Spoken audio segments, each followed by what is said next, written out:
ಡಿಕೆಶಿ ಅವರ ಬಾಯಿಂದ ಕಾಂಗ್ರೆಸ್ ಗುಟ್ಟು ರಟ್ಟಾಗೈತಿ. Constitutions will be changing. There are judgments which alters the constitution also. ಅವರಿಗೆ ಮೀಸಲಾತಿ ಕೊಡಾಕಂತ ಹೇಳಿ ಸಂವಿಧಾನನ ಬದಲಾಯಿಸಿ ಬಿಡ್ತಾರಂತ. ಇದು ಕಾಂಗ್ರೆಸ್ ಅವರ ಧ್ಯೇಯ ವಾಕ್ಯ ಅನ್ನೋದು ನಮ್ಗೆ ಗೊತ್ತಿತ್ತು. ಪುಸ್ತಕ ಹಿಡ್ಕೊಂಡ ಕೈಯಾಗ ಸಂವಿಧಾನದ್ದು ಮಾತಾಡೋರೆಲ್ಲ ಇವತ್ತೇನು ಮಾತಾಡಂಗಿಲ್ಲ. ಗುಡ್ ಟೈಮ್ಸ್ ವಿಲ್ ಕಮ್ ಅಂತೆ. ಇನ್ನ ಏನು ಗುಡ್ ಟೈಮ್ಸ್ ಬರ್ಬೇಕ್ರಿ? ಕಾಂಗ್ರೆಸ್ಗೆ ಒಳ್ಳೆ ದಿನ ಬರ್ತೈತೋ ಏನು ಮುಸ್ಲಿಮ್ರಿಗೆ ಒಳ್ಳೆ ದಿನ ಬರ್ತೈತೋ? ನಮಸ್ಕಾರ ರೀ. ನಮ್ ಕಡೆ ಒಂದು ಮಾತೈತಿ, ಬಸ್ರಿ ಹೊಟ್ಟಿ ಬಾಳ ದಿನ ಮುಚ್ಚಿಡಕ್ ಆಗಂಗಿಲ್ಲ ಅಂತ. ಹಂಗ ಕಾಂಗ್ರೆಸ್ ಹೊಟ್ಟೆನ ಮಾತನ್ನು ಬಾಳ ದಿನ ಮುಚ್ಚಿಡಕ್ ಆಗ್ಲಿಲ್ಲ. ಡಿಕೆಶಿ ಅವರ ಬಾಯಿಂದ ಕಾಂಗ್ರೆಸ್ ಗುಟ್ಟು ರಟ್ಟಾಗೈತಿ. ಅದೇನಪ್ಪ ಅಂದ್ರ ಸಂವಿಧಾನ ಬದಲಾಯಿಸ್ತೀವಿ ಅನ್ನೋದು. ಇದು ಕಾಂಗ್ರೆಸ್ ಅವರ ಧ್ಯೇಯ ವಾಕ್ಯ ಅನ್ನೋದು ನಮ್ಗೆ ಗೊತ್ತಿತ್ತು. ಆದ್ರೆ ಅದ ಅವ್ರ ಬಾಯಿಂದ ಬಂದಿರ್ಲಿಲ್ಲ, ಬಾಳ ದಿನ ಆಗಿತ್ತು. ಈಗ ಡಿಕೆಶಿ ಸಾಹೇಬ್ರು ಸಂವಿಧಾನ ಬದಲಾಯಿಸ್ತೀವಿ ಅಂತ ಹೇಳಿ ಸಾರ್ವಜನಿಕ ಸಭೆ ಒಳಗ ಇಂಟರ್ವ್ಯೂ ಒಳಗ ಹೇಳ್ಯಾರ ನೋಡ್ರಿ. The criticism is that even the constitution doesn't allow for reservations based on religion. Yes, I agree. Let us see. Let us watch. Let what court comes out. We have started something. I know that everyone will go to the court. Let us wait for some good day. Good day will come. Lot of changes are there. Constitutions will be changing. There are judgments which alters the constitution also. ಅಲ್ರಿ, ಮಾತೆತ್ತಿದ್ರ ಹಮ್ ಸಂವಿಧಾನ का रक्षा करेंगे, रक्षा संविधान का हम करेंगे ಅಂತ ಪುಸ್ತಕ ಹಿಡ್ಕೊಂಡ ಕೈಯಾಗ ಸಂವಿಧಾನದ್ದು ಮಾತಾಡೋರೆಲ್ಲ ಇವತ್ತೇನು ಮಾತಾಡಂಗಿಲ್ಲ. ಯಾಕಂದ್ರ ಅವ್ರದ್ದು ಇಂಟೆನ್ಷನ್ ಇದೇ ಇತ್ತು, ಬಟ್ ಅವ್ರ ಬಾಯಿ ಬಿಟ್ಟು ಹೇಳಿರ್ಲಿಲ್ಲ. ಈಗ ಡಿಕೆಶಿ ಅವರು ಕಾಂಗ್ರೆಸ್ ಒಳ ಮನಸ್ಸಿನಾಗ ಏನಿತ್ತು ಅನ್ನೋದನ್ನ ರಿವೀಲ್ ಮಾಡ್ಯಾರ. ಮುಸ್ಲಿಂ ತುಷ್ಟೀಕರಣ ನೀತಿ ಹೆಂಗೈತ್ ನೋಡ್ರಿ. ಅವರಿಗೆ ಮೀಸಲಾತಿ ಕೊಡಾಕಂತ ಹೇಳಿ ಕಾಂಗ್ರೆಸ್ ಅವರು ಸಂವಿಧಾನನ ಬದಲಾಯಿಸಿ ಬಿಡ್ತಾರಂತ. ಎಂತ ಮಾತ್ರಿ ಇದು? ಎಷ್ಟು ಪ್ರೀತಿ! ಧರ್ಮದ ಆಧಾರದ ಮೇಲೆ ಮೀಸಲಾತಿ ಕೊಡಬಾರ್ದು ಅಂತ ಕ್ರಿಟಿಸೈಸ್ ಮಾಡಕತ್ತಾರಂತ ಆಂಕರ್ ಹೇಳ್ಯಾರ.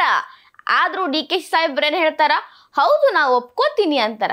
ಅಂದ್ರೆ ಇವ್ರಿಗೆ ಗೊತ್ತಿತ್ತು ಧರ್ಮದ ಆಧಾರದ ಮೇಲೆ ಮೀಸಲಾತಿ ಕೊಡಬಾರ್ದು ಅಂತ. ಆದ್ರೂ ಯಾಕೆ ನೀವು ಹಿಂಗ ಮೀಸಲಾತಿ ಕೊಡಾಕತ್ತೀರಿ? ಕೊಟ್ಟಿರಿ, ಕೊಡ್ಬೇಕನ್ನೋದು ಇನ್ನ ಪ್ಲಾನಿಂಗ್ ಐತಿ. ಏನಂತಾರ ಡಿಕೆಶಿ ಸಾಹೇಬ್ರು? ಗುಡ್ ಟೈಮ್ಸ್ ವಿಲ್ ಕಮ್ ಅಂತೆ. ಇನ್ನ ಏನು ಗುಡ್ ಟೈಮ್ಸ್ ಬರ್ಬೇಕ್ರಿ? ಯಾರಿಗೆ ಗುಡ್ ಟೈಮ್ಸ್ ಬರ್ಬೇಕ್ರಿ? ಧರ್ಮದ ಮೂಲಕ ಮೀಸಲಾತಿ ಕೊಡೋದೇನೈತಲ್ಲ, ಒಂದು ಸಮುದಾಯದವ್ರನ್ನ ಎತ್ತಿ ಕಟ್ಟಾಕತ್ತಾರ. ಅವ್ರಿಗೆ ನೀವು ಮಾಡಿದ್ದೆಲ್ಲ ಸರಿ ಅನ್ನೋ ಮನೋಭಾವ ಬೆಳ್ಸಾಕತ್ತಾರ. ಇದ್ ಯಾವ ನ್ಯಾಯ ರೀ? ಇದು ಯಾವ ಬುಕ್ನ್ಯಾಗ ಬರ್ದೈತ್ರಿ ಇವ್ರಿಗೆ ಮೀಸಲಾತಿ ಕೊಡ್ಬೇಕು ಅಂತ ಹೇಳಿ?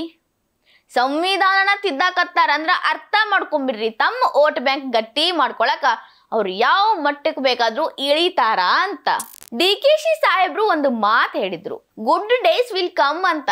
ಅಂದ್ರ ಬಿಜೆಪಿ ಅವ್ರೇನ್ ಅಚ್ಚೆ ದಿನ ಆರಹೆ ಅಂತ ಹೇಳಿ ಆಡಳಿತಕ್ಕೆ ಬಂದ್ರು ನೋಡ್ರಿ, ಮೋದಿ ಅವ್ರು ಹೇಳಿದ್ರಲ್ಲ, ಇವರು ಅದನ್ನ ಹೇಳಕತ್ತಾರ. ಗುಡ್ ಡೇಸ್ ಬರ್ತಾವಂದ್ರ ಇನ್ನು 4 ವರ್ಷ ಆಗ ಮತ್ತೆ ಎಲೆಕ್ಷನ್ ನಡಿತೈತಿ, ಅವಾಗ ನಾವು ಬರ್ತೀವಿ, ನಾವು ಬಂದು ಹೆಂಗಾರ ಮಾಡಿ ಸಂವಿಧಾನ ಬದಲಾಯಿಸ್ತೀವಿ, ನಮ್ಮ ಮುದ್ದು ಮರಿಗಳು ಮುಸ್ಲಿಮ್ರಿಗೆ ಮೀಸಲಾತಿ ಕೊಡ್ತೀವಿ, ಹಿಂಗೆ ಹೇಳಕತ್ತಾರ ಇವರು. ಕಾಂಗ್ರೆಸ್ಗೆ ಒಳ್ಳೆ ದಿನ ಬರ್ತೈತೋ ಏನು ಮುಸ್ಲಿಮ್ರಿಗೆ ಒಳ್ಳೆ ದಿನ ಬರ್ತೈತೋ? ನನ್ನ ಪ್ರಕಾರ ಕಾಂಗ್ರೆಸ್ಗೆ ಒಳ್ಳೆ ದಿನ ಬಂದ್ರ ಮುಸ್ಲಿಮ್ರಿಗೆ ಒಳ್ಳೆ ದಿನ ಬಂದಂಗ.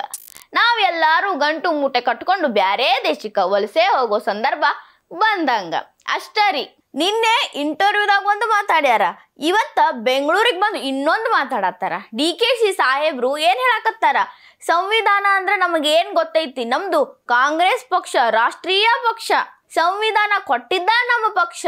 ನಾ ಈ ರೀತಿ ಮಾತಾಡಿಲ್ಲ, ನನ್ನ ಮಾತ ತಿರ್ಚಾಕತ್ತಾರು, ನಾ ಇದ್ರ ವಿರುದ್ಧ ಆಕ್ಷನ್ ತಗೋತೀನಿ ಅಂತ ಮಾತಾಡ್ಯಾರ. ಬಿಜೆಪಿ ಏನ್ ಮಾತಾಡಿದ್ದಾರೆ, ಏನು ಪ್ರಸ್ತಾವನೆ ಮಾಡ್ತಾರೆ ಅದು ಅಪ್ಪೆ ಸುಳ್ಳು.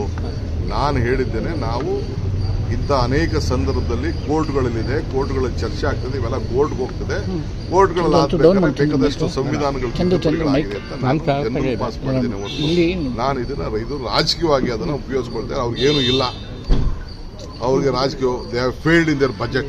ಇದೇನು ಅಲ್ರಿ, ಮಾತಾಡಿ ತ್ಯಾಪಿ ಬಡಿಯತ್ತಾರ, ಏನೋ ಬಾಯಿ ತಪ್ಪಿ ಖರೆ ಮಾತಾಡಿ ಬಿಟ್ಟಾರ. ಈಗ ಒಂದ್ ವೇಳೆ ಅದು ಖರೆ ಅಂತ ಮಂದಿಗೆಲ್ಲ ಗೊತ್ತಾಗಿ ಮಂದಿ ಟ್ವೀಟ್ ಮಾಡಾಕತ್ತಾರ. ಸಾಮಾಜಿಕ ಜಾಲತಾಣದಾಗ ಡಿಕೆಶಿ ಹವಾ ನಡೆದೈತಿ. ಹಿಂಗಾಗಿ ನಾ ಅವ್ರೀಗ ಹೊಸ ರಾಗ ಹಾಡ್ಯಾರ, ನಾ ಹಂಗ ಹೇಳಿಲ್ಲ, ಅವ್ರು ಹಂಗ ಮಾಡ್ಯಾರು ಅಂತ. ಅಷ್ಟ ಅಲ್ರಿ, ಸದನದಾಗೂ ಇದ್ರ ಬಗ್ಗೆ ಚರ್ಚೆ ಆತು. ಚರ್ಚಿನ ಬಿಜೆಪಿ ಅವ್ರು ಸ್ಟಾರ್ಟ್ ಮಾಡಿದ್ರು ಬಾವಿಗೆ ಇಳಿದಿದ್ದು ಕೋಲಾಹಲ ಸೃಷ್ಟಿ ಮಾಡಿದ್ದು ಕೈ ಪಕ್ಷದವ್ರು. ಅವ್ರಿಗಿದು ಬ್ಯಾಡಾಗಿತ್ತು. ಕಿರ್ಚಾಡೋದು, ಕೂಗಾಡೋದು, ಬಾರಿಸೋದು, ಸೆಷನ್ ಹಾಳು ಮಾಡಿದ್ರು. ಆದ್ರೆ ಒಟ್ನೇ DK ಶಿ ಅವ್ರ ಹೇಳಿಕೆ ಅಂತರೂ ಎಲ್ಲಾ ಕಡೆ ಸುದ್ದಿ ಮಾಡತೈತಿ. ಅವ್ರಿಗೆ ಯಾವ್ದೇ ರೀತಿ ಭಯ ಇಲ್ಲ, ನಮ್ಗೆ ಓಟ್ ಬರೀ ಮುಸ್ಲಿಮ್ರು ಅಷ್ಟ ಹಾಕಿಲ್ಲ, ಹಿಂದೂಗಳು ಹಾಕ್ಯಾರ, ಬೇರೆದವ್ರು ಹಾಕ್ಯಾರ, ನಾವು ಎಲ್ಲರಿಗೂ ಒಳ್ಳೇದು ಮಾಡ್ಬೇಕಲ್ಲ ಅನ್ನೋ ಭಾವನೆ ಅವ್ರಿಗೆ ಬರೋದೇ ಇಲ್ಲ. ತುಷ್ಟೀಕರಣ ನೀತಿ ಅಷ್ಟರ ಮಟ್ಟಿಗೆ ಬೆಳೆದೈತಿ. ಒಂದು ವೇಳೆ DK ಶಿ ಸಾಹೇಬ್ರು ಹೇಳ್ದಂಗ ಒಂದು ವೇಳೆ ಅವ್ರೇನಾರೇ ಕಾಂಗ್ರೆಸ್ ಸರ್ಕಾರ ಕೇಂದ್ರದಾಗೂ ಬಂತು ಅಂದ್ರ ನಮಗೆ ಯಾರಿಗೂ ಉಳಿಗಾಲಿಲ್ಲ. ಸಂವಿಧಾನನ ಬದಲಾಯಿಸಿ ತಿದ್ದುಪಡಿ ಮಾಡಿ ಇಟ್ಟು ಬಿಡ್ತಾರ. ಮುಸ್ಲಿಮರಿಗೆ ಮೀಸಲಾತಿ ಮ್ಯಾಲ ಮೀಸಲಾತಿ ಕೊಟ್ಟು ಭಾರತ ದೇಶನ ಬಳದಿಟ್ಟು ಬಿಡ್ತಾರ. ನಾವೊಂದಿಟ್ಟು ಜಲ್ದಿನ ಎಚ್ಚೆತ್ಕೊಳ್ಬೇಕಾಗಿರೋ ಸಂದರ್ಭ ಬಂದೈತಿ.